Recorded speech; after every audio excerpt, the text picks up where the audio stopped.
Hey guys, so I finally bought my new computer and it's going to be the newly announced Mac Studio. So in this video, I'm just going to talk to you guys about why I decided to buy the Mac Studio and what exactly it is, what Apple's doing with the Mac Studio and their new line of computers. So I've been a big fan of the iMac. This is the 27-inch iMac, the 2013 27-inch iMac, which I've been using to run this YouTube channel pretty much.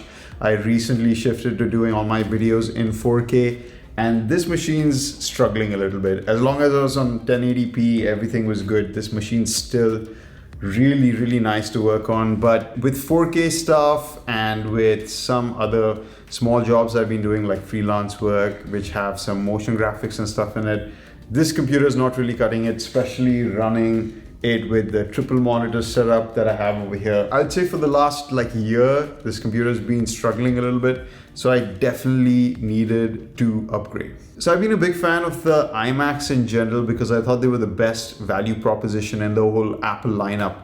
I think I paid $1,600 for this iMac when it came out. It had an amazing display, great processor for a relatively cheap price. I mean, if you looked at all the sum of the parts of a iMac, there wasn't really anything comparable in the PC space at a similar price. There are a few drawbacks to this, especially as my setup grew. Now I have this triple monitor setup.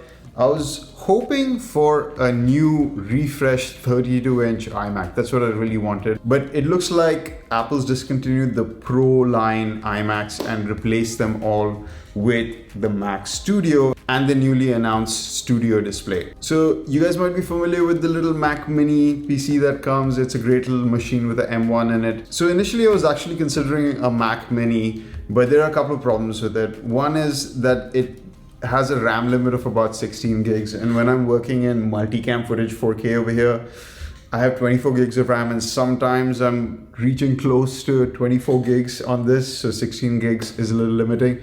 Now I do have a MacBook Air, an M1 MacBook Air, and it runs beautifully on that with 8 gigs of RAM.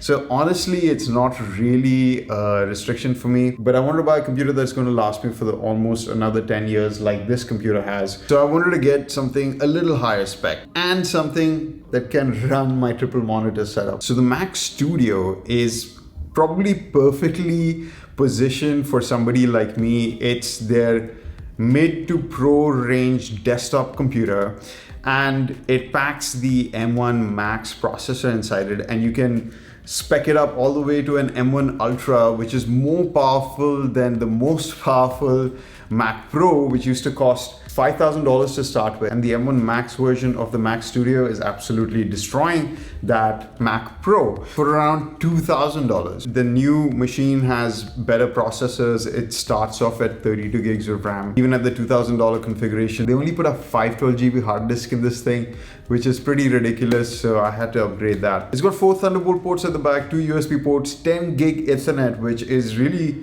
expensive to get by itself. So if I ever decide to upgrade to a NAS system with 10 gigabit Ethernet, that's really going to work out. It's got Wi-Fi 6 inside it, so I run a Wi-Fi 6 network in this house.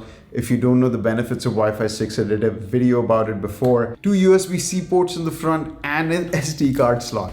So it's pretty much got all the I/O I need to run my triple monitor setup, connect all the extra hard drives I have and all the peripherals that I need to. And it's got the SD card slot in the front, so I can get rid of my little SD card reader as well. It's going to be much faster than the one I have. So it's just pretty much the perfect machine for me. There's lots of things about the Mac Studio that just fit me so well.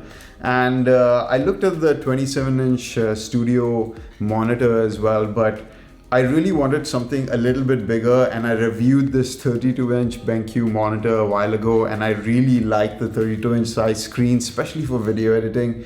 So the plan is to get the little Mac Studio with a 32-inch screen, replacing this iMac over here.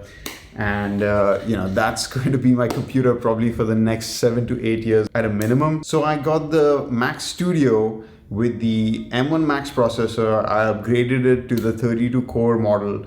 I left it at 32 gigs of RAM because honestly, even my 8 gig MacBook Air does pretty well. I don't use it for like hardcore video work like I do on this machine. Whatever video work I've done on 8 gigs has been fine, so I'm sure 32 gigs will be enough for me. And I upgraded the hard drive to a 1 terabyte hard disk, so my total is coming to about $2,500 for the machine, probably another $1,000 for my new monitor.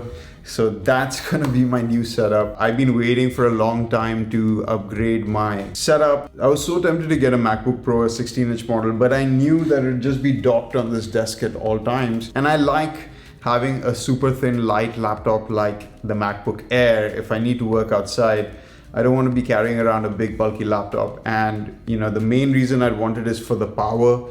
And this gives me all the power I need. I really wish that Apple kept around a 27-inch iMac because I think that was just such a beautiful machine. And hopefully they bring back the 27-inch iMac in the future. But I think this flexibility in the display option that I have has got me pretty excited to experiment, maybe get like an ultra-wide monitor or a 32-inch monitor to hook up to my Mac Studio. I'm still deciding, guys. If you have any recommendations, super excited for my new Mac Studio to come in, hopefully at the end of the month, and I'll be reviewing it when I do get it. So stay tuned. If you haven't already, hit that like button, hit that subscribe button, and I will see you guys in the next video. Bye.